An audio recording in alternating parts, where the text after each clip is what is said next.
আচ্ছা, আমাদের এই কোর্স করে 2টা ক্লাসের পরে মেবি আপু কেকের অর্ডারও নিছিল। আলহামদুলিল্লাহ আপু, আমি আমার নিজের বেকারি আছে কিন্তু আমি বেকারি শিখিনি। আচ্ছা, বেকারি অনেক নোংরা জিনিস, আমি মনে করি যে হোমমেড কেক মানে অনেক পারফেক্ট। Thank you.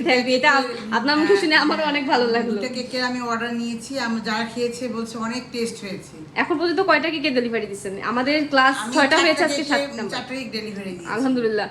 6 দিন ক্লাস করে 4টা কেকের ডেলিভারি দিচ্ছেন। তখন তো জাস্ট শুরু থেকে আপনার বেসিক আপনাদেরকে আইডিয়া ছিল? না, কোনো আইডিয়া ছিল না আপু, আমি কখনো বেকারিতে যাইনি। মানে বেকারি থেকে যে হোমমেড কেক এত পরিষ্কার পরিচ্ছন্ন, যারা না দেখবে না তারা বুঝবে না, না দেখলেই বোঝা যাবে।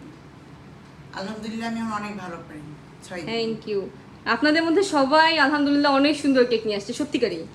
আমি এটা আশাও করিনি, যে অনেকে দেখছিলাম যে প্র্যাকটিস বা সেরকম করে নাই। আর একটা জিনিস মাথায় রাখবেন, প্র্যাকটিসই আপনাকে পারফেক্ট করতে পারে। এই টাইপের জিনিস, হাতের জিনিস যত করবেন তত পারফেক্ট হবে, ঠিক আছে? তো আমাদের অন্য কোর্সেও কয়েকজন আপুর কনফার্ম করা আছে।